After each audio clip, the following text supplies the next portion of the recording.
placer saludarle a través de la señal del Sistema Michoacano de Radio y Televisión. Hoy en una emisión más de este programa, con el gusto de siempre, llevando hasta usted estos temas de interés para todos, para las familias, de maternidad, de crianza, de bienestar, salud y mucho más. Hoy estamos muy contentos en el Sistema Michoacano porque recibimos a una gran persona, a una mujer, bueno, que ha dejado las bases aquí en nuestro país con una educación que trae desde otro país y que de verdad, bueno, qué bueno que llegue aquí a Morelia y ya vamos a hablar de este proyecto que puede ser aquí para que tengamos los morelianos. Yo le agradezco a María José Obregón, pedagoga que se encuentra aquí con nosotros, y hoy vamos a hablar de un proyecto que ha roto fronteras, un proyecto que ya viene de muchos años desde Italia y que lo hace posible alguien que ha estudiado y que es una mexicana. ¿Cómo estás, Majo? Muy bien, muchas gracias. Muy contenta de estar aquí, Vero.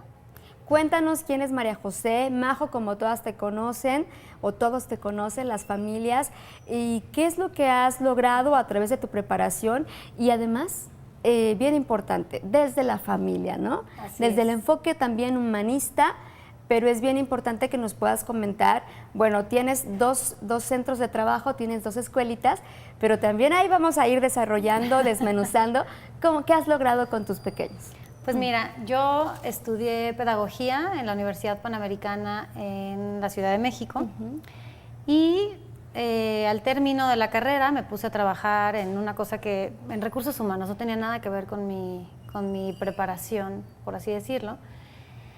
Y al paso del tiempo me caso y encuentro una maestría padrísima en Harvard en desarrollo y en psicología y desarrollo humano.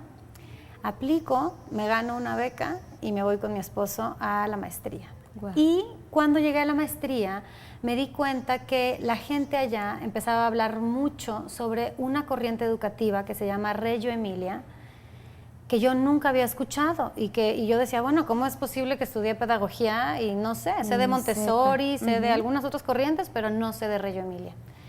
Y la persona en particular que hablaba mucho sobre esto es un psicólogo que ahorita está muy bien parado, se llama Howard Gardner, seguramente han escuchado del desarrollo de las inteligencias múltiples. Él fue el que desarrolló esta teoría y él dice que para la educación inicial, para los primeros 6 años de vida, esta filosofía es lo mejor que hay a nivel mundial. Y yo decía, bueno, ¿cómo no lo conozco, no? Y me acerqué al final de esta plática con un profesor, me refiere a una escuelita y voy y toco la puerta de la escuela y le digo a la directora, oye, soy María José, voy a estudiar ahorita la maestría, me interesa aprender sobre Reggio Emilia, ¿no me puedes dar trabajo? Aunque no me pagues nada. Y me dijo, sí, claro que sí. Y entonces estuve trabajando 1 año con ellas, aprendiendo. Yo todavía recuerdo muy bien el primer día que entré a un salón de clases Reggio Emilia, me quedé impactada porque no es nada de lo que hemos visto. Y con todo el background que ya traías, ¿no? Sí, y además ya había ido a otras escuelas, ya había visto pues otras metodologías, pero no había visto nada como esto. Y cuando regreso a México traía la idea de poner una guardería con preescolar, pero no tenía pues como qué cosa educativa le voy a poner, ¿no? Y entonces ya después de la maestría, como que esta idea que yo traía ya desde la carrera se completa y decido abrir este centro que se llama Villa Imagina, enfocado en Reggio Emilia con las inteligencias múltiples. Cuéntanos sobre esto, que es una de las mejores propuestas educativas reconocida mundialmente. Sabemos, como tú bien nos indicas, que para ti fue un impacto el haber conocido, bueno, desde que estudiaste, desde lo que trabajaste, otra perspectiva de las cosas y además lo que ya tenemos bien arraigado en nuestro país, ¿no? Una educación tradicional. Exacto. Que, bueno, a veces busca ser, como te decía, Montessori, a veces busca ser más humanista, pero bueno, ¿qué tanto nos enfocamos en aspectos tan importantes como dejar al niño que sea más libre, permitirle explorar, permitirle ser él? Porque desde la educación que es en casa, eso hacemos. Leí algo que decía por aquí, ¿no? De que de los 100 lenguajes, 99 se los detenemos, ¿no? Ajá. Y entonces no los dejamos ser quienes son y podemos descubrir tantas cosas a través de ellos y además algo bien importante, aprender de ellos. Exactamente. Mira, qué bueno que tocas este tema de los 100 lenguajes. Esta es la base de la filosofía Reggio Emilia, donde dice que el niño nace con 100 lenguajes o 100 maneras de expresarse y conforme va creciendo, el adulto le va quitando y le quita 99 y le queda una. Y ahorita que mencionas esto, dentro de la educación tradicional se ve al niño como un ser, no de manera consciente, como un ser incapaz, pero sí lo limitamos mucho a decirle, no puedes hacer esto, no puedes tocar esto, no te puedes meter eso a la boca.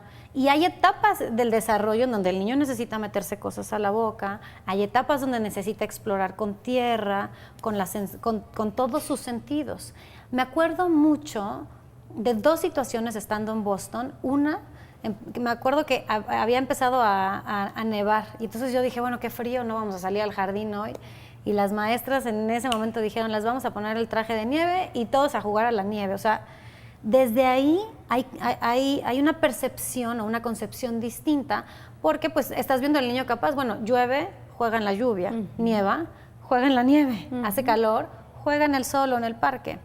Y la segunda es que me acuerdo que una de las maestras, un niño estaba trabajando con algún material en una mesa de luz y una de las maestras dijo, es hora de recoger.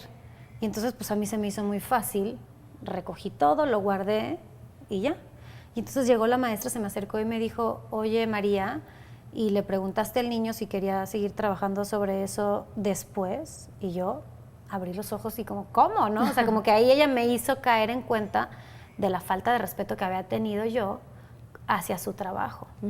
Y entonces le pregunté, ¿lo quieres seguir usando? Y me dijo, sí, sí lo voy a seguir usando mañana. Y entonces me volteé como, no sé qué hacer, y la maestra me dijo, déjalo ahí, y mañana el niño sigue construyendo sobre ese mismo proyecto. Y entonces ahí entendí cómo el respeto que le tienes al niño es profundo y cómo esta filosofía profesa una cultura de la infancia que pues a nosotros nos falta un poco, en donde se ve al niño como un ser capaz, que puede absolutamente todo con tal de que nosotros confiemos en sus capacidades. Vamos trabajando desde ahí en su autonomía, ¿no? Exactamente. Queremos niños libres, queremos niños autónomos. Dices, ya no quiero al niño pegado a mí. Bueno, hay quien lo dice, ¿verdad? Porque hay quienes lo disfrutamos tanto, ¿no? Sí. Que estén junto a nosotros y que cada momento están, como dicen, ni siquiera te dejan ir pues, ni al baño, ¿no? Por ejemplo. Pero hay también quienes dicen, ya que me dejé un ratito, ¿no? ¿Qué tanto hacemos las mamás, los papás, para que ellos vuelen? ¿Qué tanto les damos esas alas? Claro. ¿Y qué tanto les decimos lo que tienen siempre que hacer?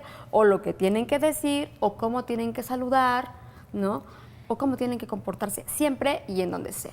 Sabes que yo creo que es un ejercicio de constancia y de estar como muy consciente de cuál es nuestra interacción con el niño, cuáles son las palabras que salen de nuestra boca, cuidarlas.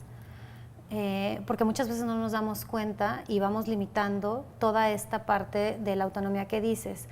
Esta filosofía en particular, a mi manera de ver, trabaja mucho con la parte emocional del niño, porque al momento en el que tú le estás diciendo, tú puedes, y desde chiquitito, te estoy hablando desde que empiezas con papillas, cuando tú le das un pedazo más grande de lo normal a tu hijo, muchas mamás dicen, no, se me va a ahogar.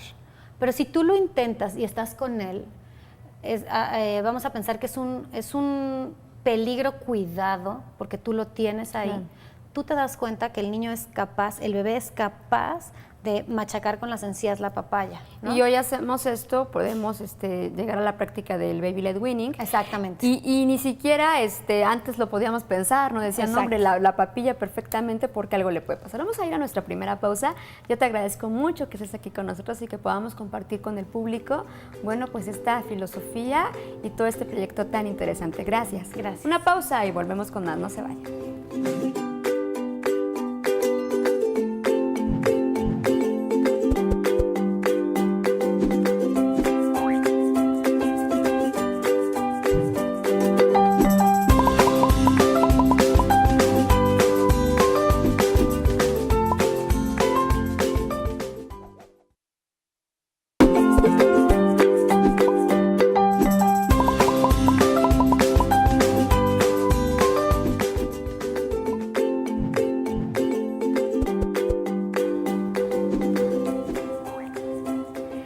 queremos compartirle que estamos en este momento Facebook Live. Ojalá que pueda acompañarnos, si bien, pues si no tiene tiempo de seguirlo viendo en casa, está aquí registrado. Recuerden, nuestras retransmisiones a las 19 horas y en este momento estamos compartiendo pues con nuestro público de Mamás en Sintonía. Gracias de verdad por esta aceptación y gracias también por que hay esta retroalimentación. Eso es bien importante, Majo, que haya también la voz de los papás que digan qué necesitan.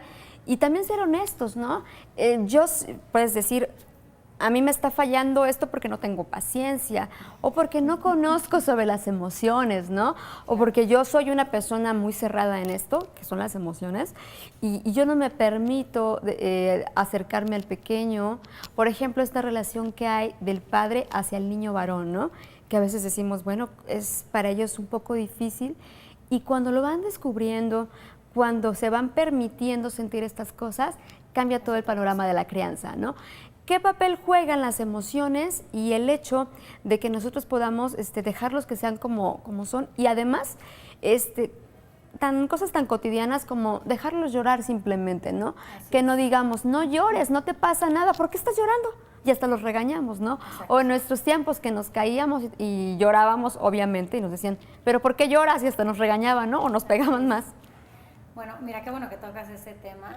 Yo creo que aquí hay dos cosas que para mí serían muy importantes. La primera es que todo esto de lo que estamos platicando me parece que de manera natural desarrolla muy bien la parte emocional de manera positiva del niño, porque al dejarlo ser con límites, porque no estoy diciendo que sea claro los extremos, el niño va aprendiendo y tú de alguna manera le estás diciendo al niño, confío en ti, eres un niño capaz. Entonces la parte de la autoestima se va construyendo de manera positiva y en el momento en el que, por lo menos los niños que tengo yo, que salen a las escuelas grandes, ninguno tiene ningún problema para relacionarse con otros niños o para entrar en una escuela en donde de ser un salón de 12, entra a una escuela donde hay 6 salones de 25, no tienen ningún problema.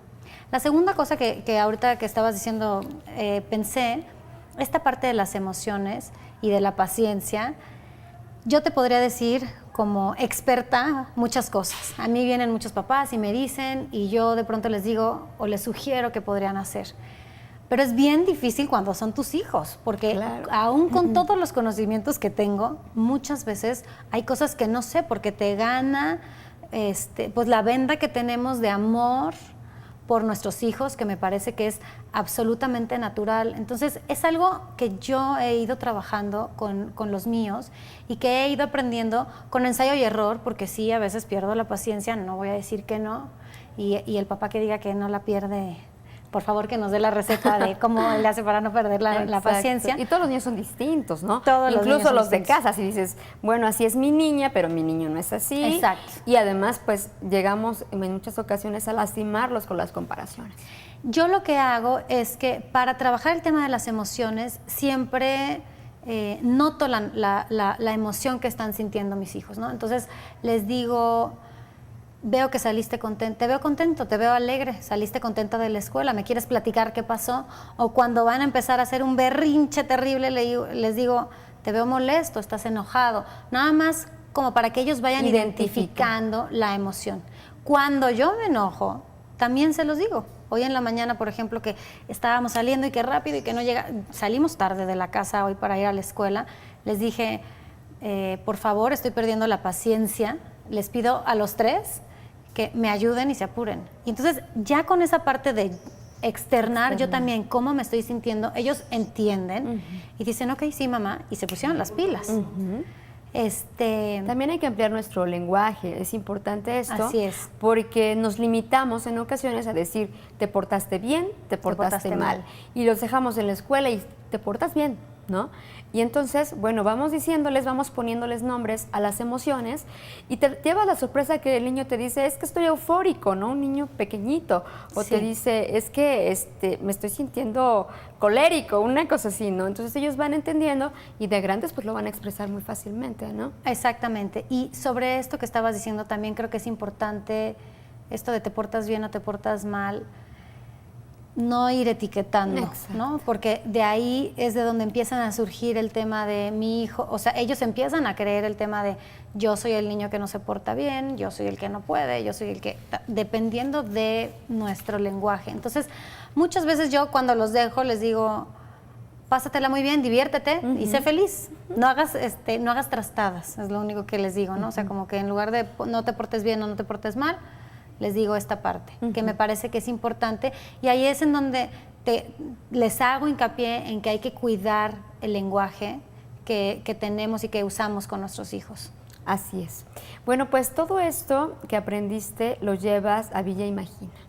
¿Cómo ha sido esto? ¿Cómo ha sido esta trayectoria? ¿Y cuál ha sido la respuesta de las mamás y de los niños? Dices, son pequeños capaces de llegar a otro nivel de educación, pues ya con este liderazgo incluso, con la autoestima principalmente, que se puede trabajar desde casa y también en la escuela, y además el ambiente, ¿no? Que llegan a cualquier ambiente y lo convierten en una herramienta útil para sus vidas.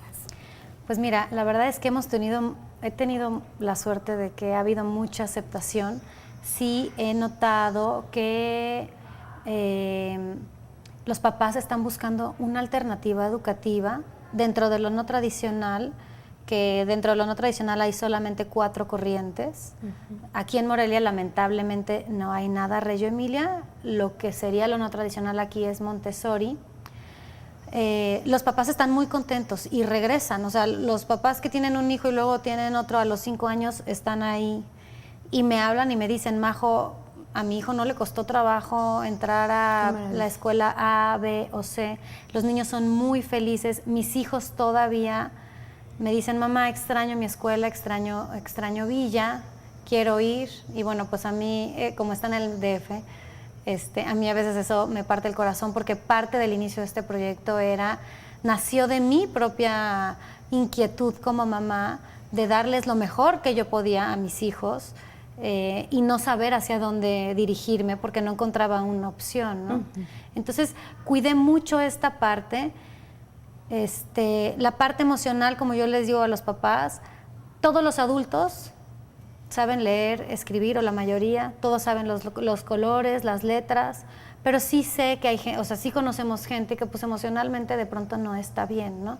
Si tú emocionalmente estás bien y educas niños seguros, la siguiente parte, que es como la parte académica, se da por añadidura, porque son niños que están seguros y bien parados de lo que son. Entonces, fue tan buena la respuesta que hemos tenido de los papás, que 3 años después de haber abierto Villa, o 4, abrí otra sede, también en la Ciudad de México, y donde la comunidad es más chiquita, ha representado muchos retos porque las 2 escuelas son como 2 hijos, cada hijo es diferente y tienes que intentar cosas distintas con cada uno para hacerlos florecer a ambos, ¿no?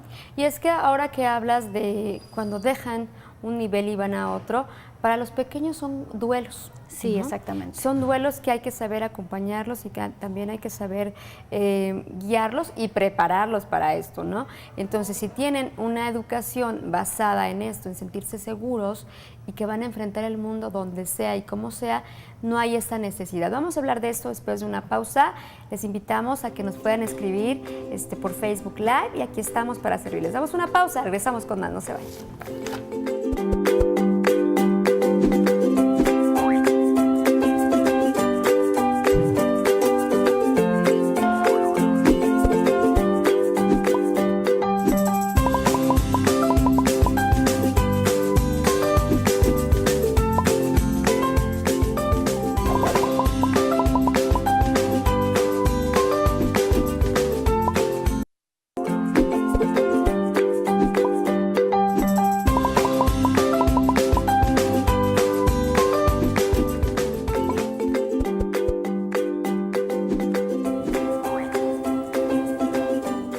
Regresamos con más y también mandamos un saludo a quienes nos sintonizan a través de la radio, por supuesto por las frecuencias del Sistema Michoacano de Radio y Televisión. Estamos platicando con María José Obregón, Majo, como bien es conocida, de un proyecto sin precedentes, bueno, sin precedentes aquí en Morelia, que vamos a ir platicando cómo va a poder incursionar aquí poco a poco en nuestras familias. Ella nos platica que es Reggio Emilia y que es Villa Imagina.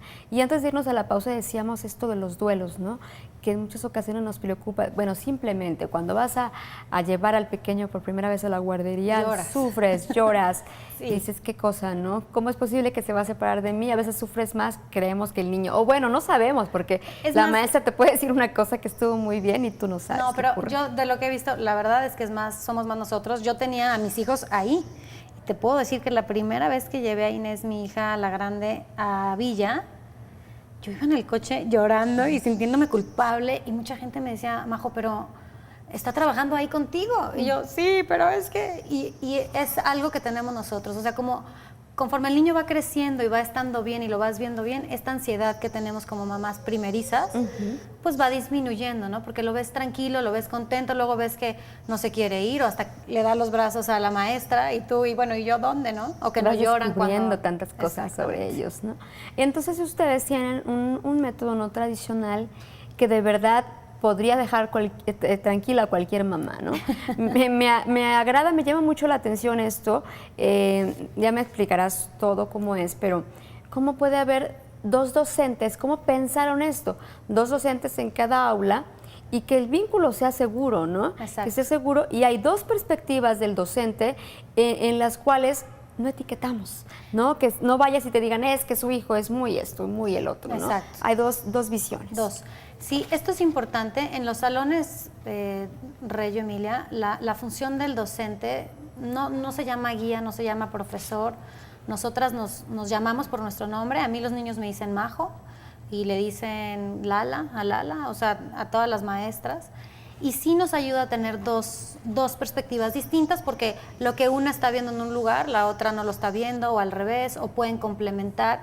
Y toda esta parte de la observación, que esto es uno de los principios básicos, se hace visible a través de la documentación. En Reggio Emilia se documentan los procesos de los niños, a esto se le llama hacer visible el aprendizaje del niño y nos basamos mucho en el proceso más que en el resultado. Entonces, trabajamos por proyectos y los proyectos no tienen un fin, no tienen un objetivo, porque si se cumple con el objetivo, las italianas dicen que entonces eso se convierte en educación tradicional.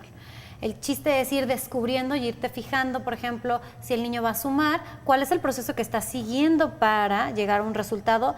No importa el resultado en ese momento, sino el proceso, y ya después te fijarás en que el producto final de la suma esté bien, ¿no? Porque eso lo tienen que hacer. Me llama mucho la atención también esto que hablan ustedes, la pedagogía del asombro. Mediante el asombro, cómo aprenden mediante la experimentación y mediante explorar, ¿no? Y además Exacto. ustedes, algo también bien importante y que tiene que ver mucho con la conciencia, sus materiales son de reuso. Exactamente. Mira, Reggio Emilia es una nada más esto como antecedente, es un pueblito que está al norte de Italia y toda esta filosofía surge después de la Segunda Guerra Mundial. La ciudad había quedado destruida y entonces la gente lleva lo que ellos tienen de casa o de los lugares en donde trabajaban con desperdicios para crear, los papás, un lugar seguro para los niños, ¿no? Entonces nosotros no tenemos materiales específicos como lo tiene Montessori, que Montessori tiene la torre rosa, las cuentas, las tabletas. Aquí no, aquí trabajamos con taparroscas, con palitos de madera, con hojas que se caen de la naturaleza, con conchas si estás en un lugar donde hay playa. Los papás nos traen mucho material de reuso. Si trabajan en fábricas donde hay hilos, nos traen los tubitos de hilos, los carretes exactamente, o los rollitos de papel de baño. Todo esto a nosotros nos sirve para trabajar y lo que desarrolla en el niño es la parte de la creatividad y la imaginación, porque un rollito de papel de baño tiene 100 posibilidades de uso. Yo le llamo juguete que tiene muchas posibilidades. Puede ser un carrito, puede ser un avión, puede ser un submarino, puede ser un sentimiento, puede ser algo que sea más intangible, pero en cambio si yo trabajo con la torre rosa de Montessori es únicamente la torre rosa, ¿no?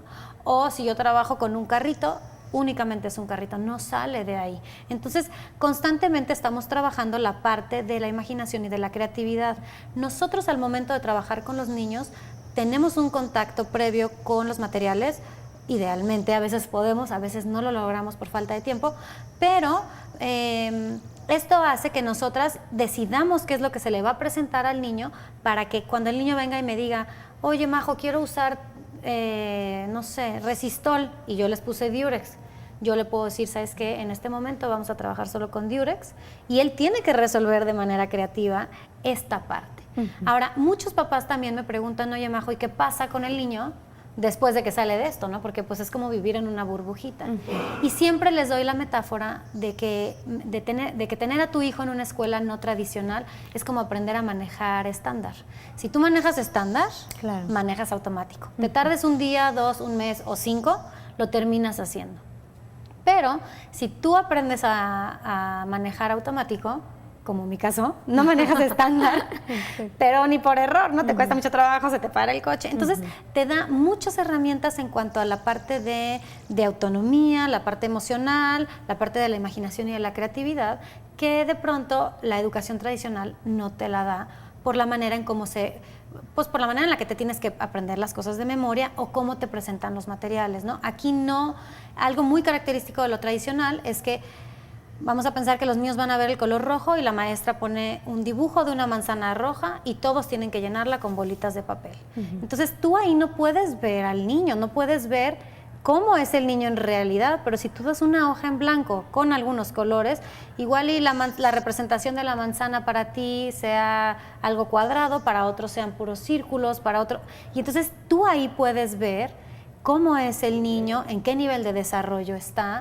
y puedes ver su identidad, ¿no? Que eso es muy importante. Observas más. Y además es una educación para la vida. Tú estás hablando de los materiales de reuso, estás hablando de no comprar y comprar y comprar.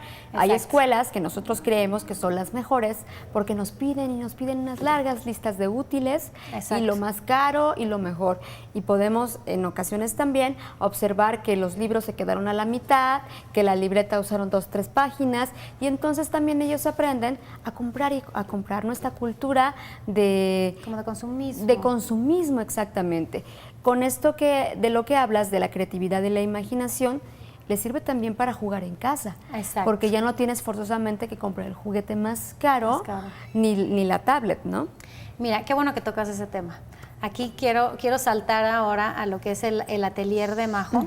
Cuando yo llego aquí a Morelia, me doy cuenta que no hay escuelas Reggio Emilia, entonces decido montar un salón de clases o un espacio, un ambiente para mis hijos con esto, ¿no? Pues con puros materiales de este tipo. Mi primer, vamos a pensar como dificultad fue qué hago con los juguetes y qué hago con todo el material que tengo. Entonces dividí y todos los juguetes los puse en su recámara, y en mi salón puse pintura, tijeras, todo lo que pudiera hacer para que desarrollara su creatividad.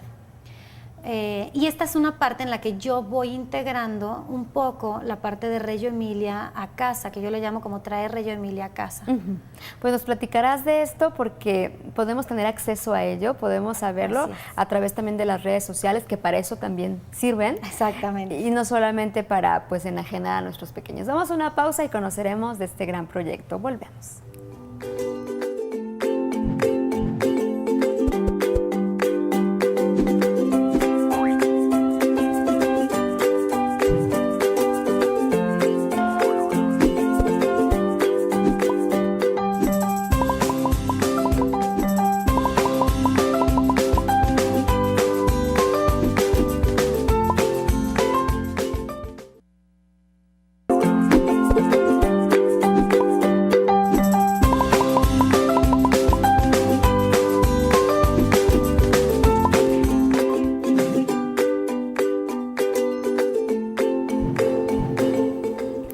Pues las familias, los papás, quieren conocer ese tipo de proyectos.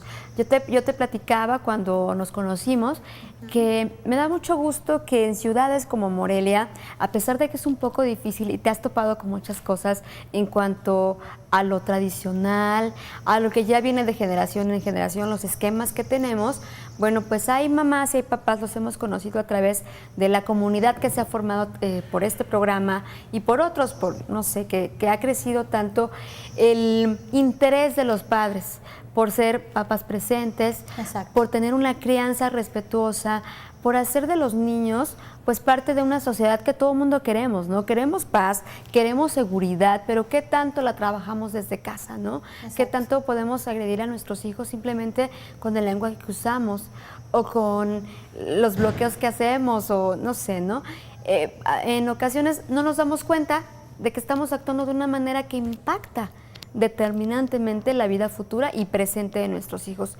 Hay estas alternativas, de verdad que agradecidos porque lo das a conocer aquí en el sistema michoacano y además de que lo estés trabajando particularmente en esta ciudad. Cuéntanos sobre este atelier de mago.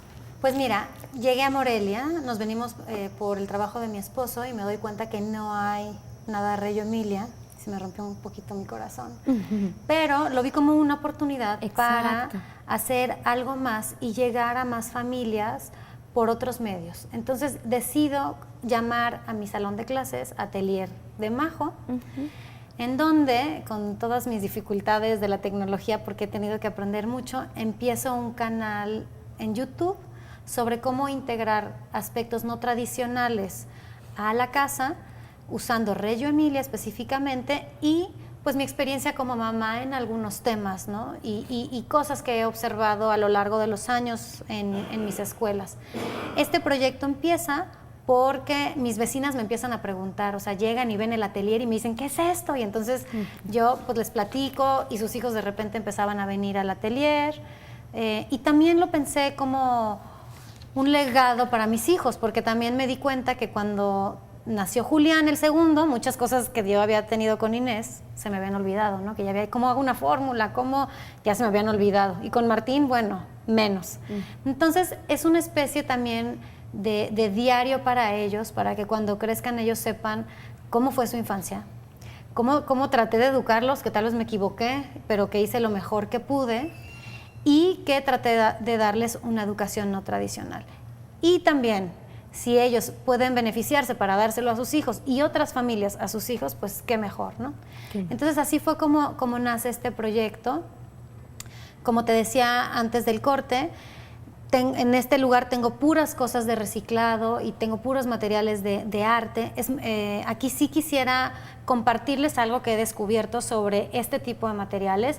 Los materiales que tienen 100 posibilidades son juguetes, las cajas de cartón son juguetes. ¿Cuántas veces no hemos comprado el juguete más caro y el niño de pronto termina jugando con la caja, ¿no? Y lo que pasa con estos materiales es que el niño sabe que si él rompe la caja, tú como papá, tú no lo vas a regañar porque él sabe que no te costó, ¿no? Pero si compraste la Barbie del futuro o la muñeca no sé qué o el carrito y una cosa enorme y el niño lo rompe, a mí me ha pasado. O sea, yo le he dicho a mis hijos, oye, ay, los tiraste a la basura y eran nuevos, ¿no? Y me costaron y ahorré para eso.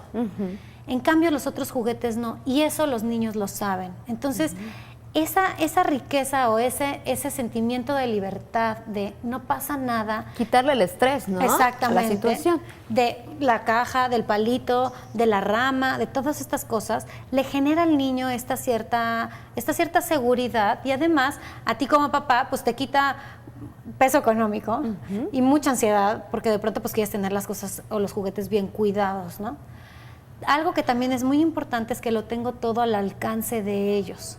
Se cuida mucho la estética del lugar y de cómo están presentadas las cosas. Es pieza clave, ¿no? Cada rincón es pieza clave. Porque esta filosofía es muy artística. Entonces, en Villa, como en mi atelier, tengo muchos materiales de diferentes. Siempre estoy buscando cosas de qué tipo de pintura, o si hay acuarelas en pastilla, o acuarelas líquidas, o pasteles en óleo, o sea, diferentes materiales que yo pueda usar. Y yo invierto más en eso que... trato de invertir más en eso que en un juguete, ¿no? A mí por lo menos me da más y veo que los niños lo utilizan mucho más. Claro. ¿Qué opinión tienes y cómo llevas la tecnología? Cómo en este mundo inmerso ellos llegaron a un mundo tecnológico, ya estaba, hay muchas bondades, lo hemos platicado, pero también hay límites. Exacto. Ellos observan, ¿no? Ellos ven que sus amigos pueden tener este acceso pero pueden divertirse más con otra cosa. ¿Cómo trabajas eso? Mira, esta filosofía sí trabaja con tecnología, a diferencia de Waldorf, que es otra filosofía no tradicional que está prohibida la tecnología. Reggio Emilia sí la integra, pero la integra, haz de cuenta, yo pongo un proyector y de pronto vamos a trabajar sombras y las sombras las trazamos en una pared. Entonces estoy integrando la tecnología porque está el proyector, o tal vez tengo una tablet de diseño donde el niño va trazando y va viendo proyectado, o el niño imprime las creaciones que él hace.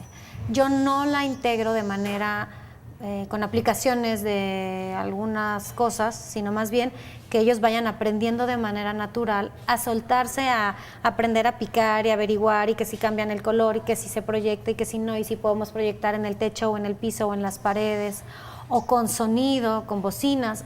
Entonces, esta es la manera en la que yo integro la tecnología. Como mamá, para mí sí es una cuestión, este es un tema bastante delicado para mí y yo creo que para mucha gente. Yo no soy de las mamás que les ponen los celulares a los niños en un restaurante. Perfecto. Para mí sí es importante que el niño aprenda a autorregularse cuando está en un lugar público, en lugar de decirle, bueno, distráete y ahorita en lo que yo como, ¿no?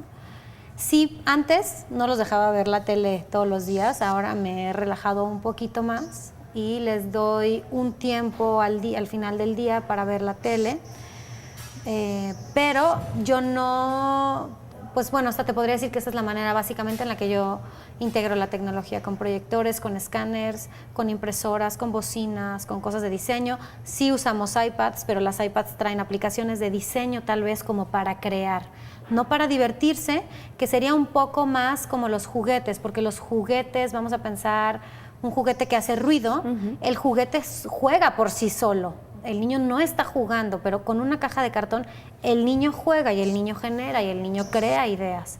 Y es un poco lo mismo, una aplicación de diseño le permite al niño crear, generar, idear, más que una aplicación que es un juego, ¿no? ¿Cuál es tu recomendación cuando nosotros observamos a los pequeños inquietos, nos estresa esta parte, y que quieren colorear, quieren saber cómo es la pared, quieren también decir, bueno, qué logro y qué no logro, ¿no? Exacto. Y cómo integras esto, ¿no? Esta facilidad que tiene el niño, que de repente llega con una rama y tú le dices, oye, qué bien que estás descubriendo esto, que ay, me traes pura basura a la casa, ¿no?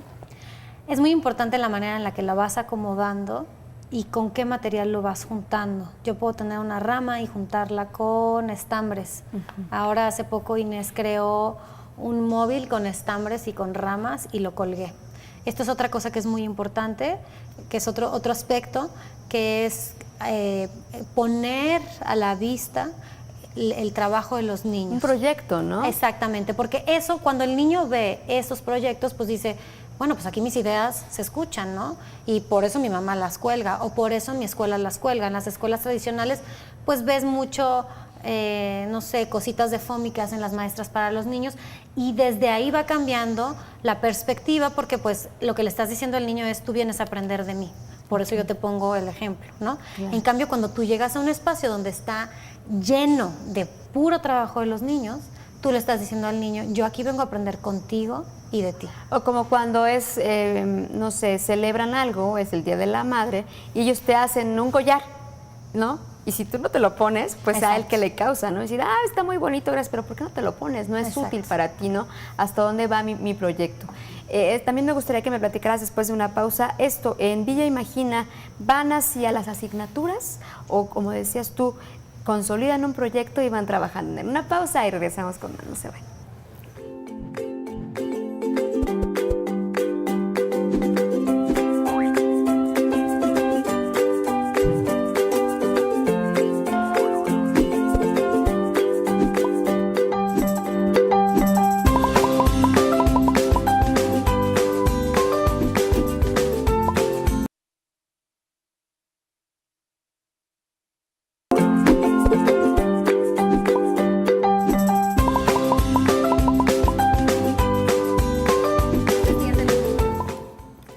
Gracias por continuar con nosotros, pues estamos en el último bloque, nos queda mucho, pero ya estamos platicando y generando temas que podemos compartir con ustedes. Ojalá que esté muy al pendiente, porque ya la comprometí a Majo para antes de vacaciones, bueno, podemos hablar de esto, ¿no? Cómo trabajar con los niños en casa. Y es que hablábamos de algo bien importante, esta libertad que podemos darles, desestresarnos también nosotros y poder compartir con ellos y aprender de ellos. Decíamos, cuando les da la curiosidad por conocer y que de repente vemos el sillón pintado o vemos del piso, ¿qué hacemos con esto? Mira, yo puse una regla en mi casa. Hay gente que no le gusta que pinten las paredes. A mí no me gusta que pinten todas, pero sí los dejo que, o sea, sí les doy un espacio y sí les digo, a ver, niños, en este espacio pueden pintar. O este espacio, sus recámaras, el jardín, la cocina, todos esos espacios, el patio, son de ustedes, son míos, son de todos. Pero la sala no, o sea, la sala, esa sí es mía, ahí sí no pueden hacer nada, ¿no? Entonces, ellos poco a poco van aprendiendo y de verdad es bien interesante ver que rapidísimo ellos entienden lo que tú les quieres decir y empiezan a respetar las áreas que tú estás marcando como esta no, esta sí. En el atelier mis niños sí pueden pintar las paredes y bueno, en la casa que vivía anteriormente los niños podían pintar el piso del garage con gis.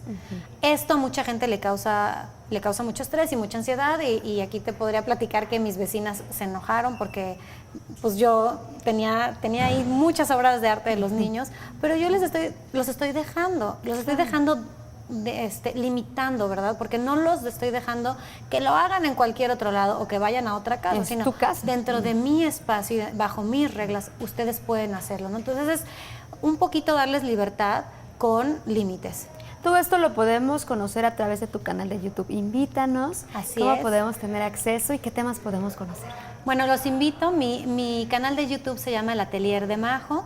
Ahí hablo sobre temas de maternidad, algunos temas de educación no tradicional y estoy empezando a incluir aspectos sobre cómo incluir Reggio Emilia en casa, que me parece que es muy importante, que es una filosofía, es algo que todo el mundo deberíamos de tomar como filosofía de vida. Claro, ¿cómo podemos acercarnos a ti si estamos interesados en algún curso? Aún no tienes una escuela aquí formal en Morelia, pero nosotros desde casa, que es la base más importante, lo podemos ir trabajando. Mira, justo estoy por iniciar después de verano un taller. Voy a hacer un taller piloto, al que le interese me puede contactar, con unas 4 o 5 sesiones sobre aspectos básicos de esta filosofía, para ir integrando algunas de estas cosas a casa, ¿no? Así es que les extiendo la invitación al que le interese. Y me parece que sería muy enriquecedor también ir conociendo cuáles son las inquietudes de los papás de ahorita para ver cómo podemos construir juntos una crianza más respetuosa hacia los niños y generar una cultura de la infancia en nuestro país. Esta cultura de la infancia también está muy relacionada con lo que tienen en las escuelas. También la invitación va para aquellas instituciones educativas que quieran, tener esta apertura. Exacto. Y conocer de este tipo de filosofía que, como decíamos, es reconocida mundialmente. ¿Podrías invitar también a las escuelas a que puedan conocer de esto y llevarlo a la práctica, ¿no? Por supuesto que sí, y me encantaría. O sea, en realidad, eso sería un sueño para mí, ¿no? Como poder llegar a más gente con esto, porque de verdad esto es mi pasión. O sea, yo lo hago porque me fascina. Y sí te podría decir que me siento muy afortunada de tener la oportunidad de hacer lo que realmente me llena y me encanta. He tenido la oportunidad de ir a una escuela en República Dominicana, me contrataron hace poco para ir a capacitar a todo el preescolar durante una semana sobre Reggio Emilia y cómo incluirla y cómo ambientar el espacio, cómo acomodar los materiales, cómo están las áreas, ¿no? Toda esta parte que para la educación preescolar y la educación inicial es muy importante. ¿Cuál sería tu recomendación? Ya nos vamos, pero a la crianza respetuosa, pero también hacer equipo con las escuelas y estar al tanto de cómo se van desarrollando nuestros hijos a través de esto, de la autonomía y de la libertad. Pues que escuchen a sus hijos, que de verdad escuchen con todos sus sentidos, que cuidemos las palabras que nosotros utilizamos con ellos, porque de verdad nuestras intervenciones hacen que el desarrollo de nuestros hijos se vaya hacia un lado o hacia otro, sobre todo los primeros 6 años de vida. Yo he estado en momentos en donde veo que si yo grito, yo sé que el desarrollo de mi hijo se puede ir hacia un lado, ¿no? Y se puede ir hacia un lado negativo tal vez y se va a ver reflejado en la adolescencia, ¿no? Porque si no conecto con él, pues tal vez en un futuro va a buscar conectar con algunas cosas que sean adictivas o con algún amigo que no sea buena influencia, ¿no? Entonces, mi sugerencia sería sería respetarlos y que ellos sientan eso, porque eso siempre va a hacer que el niño sienta conexión con la mamá y con el papá, claro, y que no necesite ir a buscar este tipo de conexión afuera, en un lugar en el que no conocemos y que, pues, a los papás nos asusta, la verdad, ¿no? Y tener plena conciencia de lo que estamos trabajando con ellos. Muchas gracias, Majo, un placer, pues invitadazo para un programa más con nosotros, para muchos, y poder compartir lo que tú sabes. Gracias por haber estado aquí. Nos vamos, con esto agradecemos pues que nos haya acompañado el patrocinio de Esfera y le esperamos a la próxima de Mamás en Sintonía. Hasta pronto, pásela bien.